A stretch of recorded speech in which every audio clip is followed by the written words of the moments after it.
how to protect your income and your loved ones. It's a very important topic because we're all working so hard to make our money. But how do we protect what we make? How do we protect our money, business, and our loved ones? It's not the office, as you might be thinking. It's not the equipment, and it's not even the brand. It's you. The real question isn't will something happen? The question is, what if something happens? And if it happens, then what to do with all of that? And this is why we're going to be talking today about this disability insurance, because disability insurance, it equals income protection. And why this matters for you? Why it would be important? Because if you stop working, then income stops coming. And this is very, very common working with the business owners for 28 years already. So if you don't have the business that is working without you physically working in it, then it all depends on you. If you don't physically do that, then what happens is that then you're not making money. So then what happens is that your income is your asset, and assets must be protected, right? Because you want to make sure that you don't lose your income. You want to make sure that you don't lose your assets.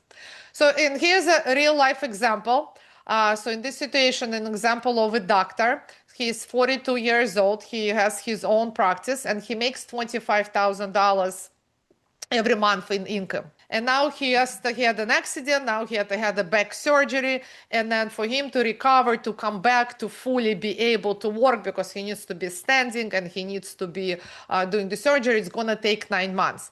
So during this 9 months of period, cannot see the patients. And then if he doesn't see the patients, then the income drops to zero. And then he cannot pay the rent, the payroll, the loans, all of this. So then with the disability insurance, he can actually protect his income, and it can be protected between 60 to 70% of the income. So if he does have this long-term insurance, then the 60 to 70% of the $25,000 income that he receives will be paid back to him. When you get paid the disability insurance, it's tax-free. You don't have to pay taxes on that. So that's another great benefit, is people start selling their assets because they need money to pay for the bills. It's not here on the slides, but I had many different stories. But this that I shared with you, it's like this doctor was smart. So he did have the long-term insurance to protect himself. But unfortunately, there was another very sad story. We had one of our clients. He was a doctor, very successful, very young. It was a very, very long time ago, like 20 years ago. And I remember he came to us one day to bring his taxes to do the income tax. And he just got married. He came with his wife and daughter. She was like 1 year old. And, unfortunately, he was very young, was making lots of money, like having all this disability insurance, life insurance. None of this was a priority for him. And unfortunately, he didn't have any. So he brought his tax returns and he said, okay, I'll come back once it's done. Unfortunately, he never came back. His wife called us and said, you know what, he fell down and he fell down unconscious, and then they took him to the hospital. And then after all the diagnosis, they found out that he has a brain tumor. So for the next 2 years, this whole life for his wife was a hell. So she was a stay-home mom. She didn't work before because she was taking care of the daughter, and he was making really great money. So because he had no disability insurance, no life insurance, and then in fact, the business was not able to work because he was not seeing the patients. So he lost his health insurance as well. And then because she needed to take care of him as well as all this medical expenses. So they literally had to sell everything. At some point, she even had to find a job for herself because they just ran out of the money. So that's just how important it is the earlier you start thinking about and protecting your income and your family. Real example for the business owners. So when the owner is in the business, especially if you are the founder and if you are the only one as the business operator, let's put it this way, if you are the business operator, you are the face of the company. So you do all the sales, you make all the decisions, the leadership, everything depends just on you. Anything can happen. God forbid, you can have a stroke, you can be burned out, you can have serious diagnosis, or maybe even have some kind of an accident. So in this case, without you as the business owner, then what happens? The revenue drops. Team struggles, business is not stabilized, and then disability insurance, if you have one, it will buy you time, it will keep your business stable, and it has the options for you not to be stressed out, not to panic, so then you have a source of income to rely on for that period of time that you are disabled. So there's different types of disability insurance. There's a short-term disability insurance and there's a long-term disability insurance. The short-term disability insurance, it covers surgeries, childbirth, injuries, temporary conditions. So typically the short-term disability insurance, it works for the period of like 3 to 6 months. And it replaces part of your income. And with the short-term disability insurance, depending on which state you are in, some states, they require you to have this. So like for New York, if you have your employees, then you are required by the state law to have this disability insurance.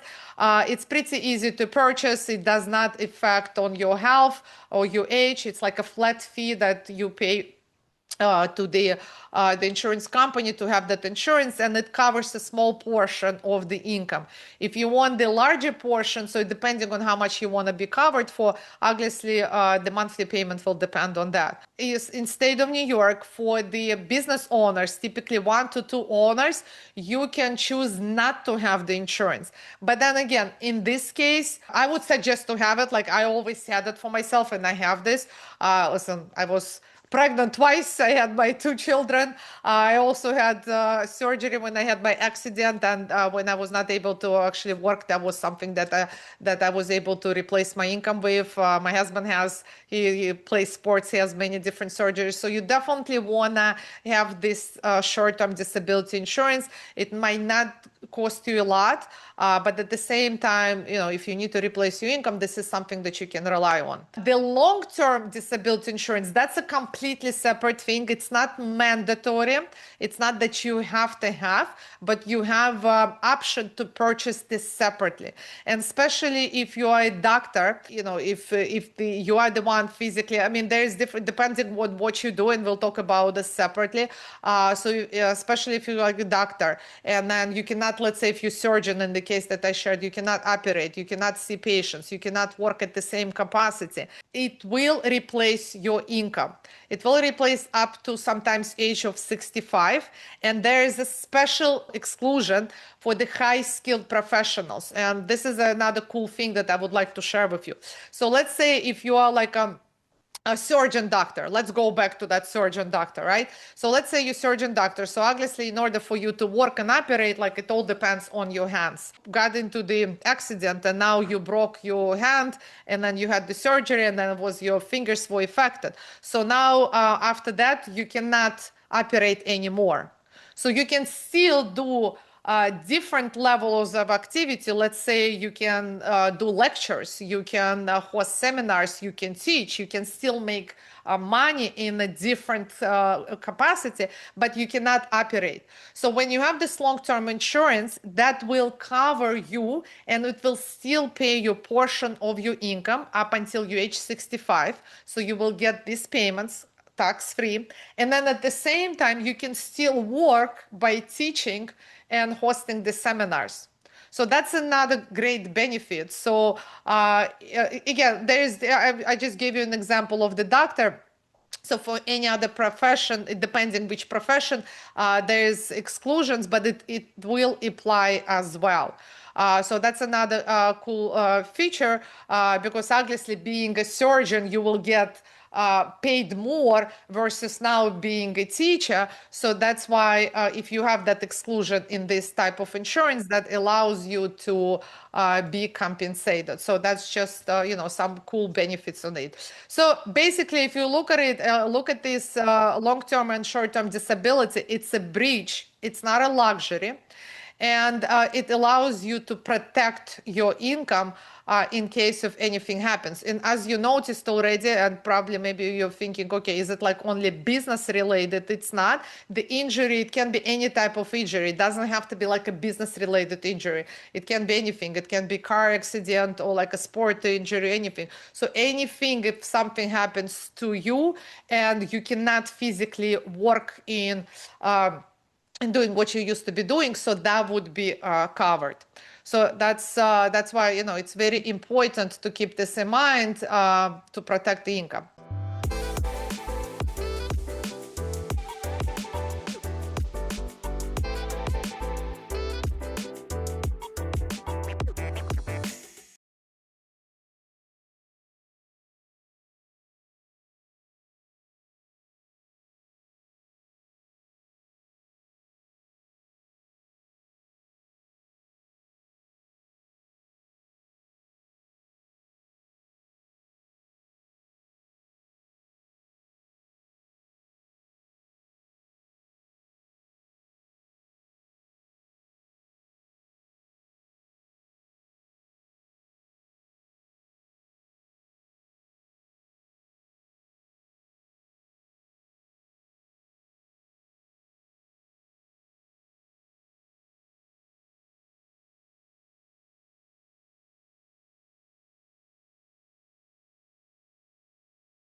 Six real estate buying hacks: poor mindset versus wealthy mindset. How the wealthy actually buy real estate, not the way most people are taught. Well, the unfortunate reality is that most people buy real estate with a poor mindset. They're afraid of the debt. They focus only on the price and the cap rate. They hope that the market will somehow save them. Wealthy people think differently. They do not buy properties. They buy control, cash flow, and an exit strategy. So today you will see how the same property can be a bad deal or a very powerful asset.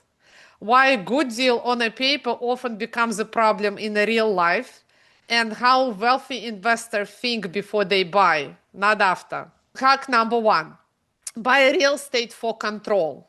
So retail question, so the poor mindset question is how much rent can I get? Wealthy question, who controls the asset? Who controls the debt? Who controls the tax outcome? Why? Because control equals options. Options equal wealth. And obviously, you're not just buying the real estate just for the heck of it, but you want to sure that you create wealth and you make money out of that. So here's an example. If you are owning your business, medical practice, building, and instead of paying rent forever, giving tax benefits to a landlord, building a zero equity, you can actually pay rent for yourself, deduct expenses by build equity, control your environment, and lock long-term occupancy. So same payments, completely different outcome.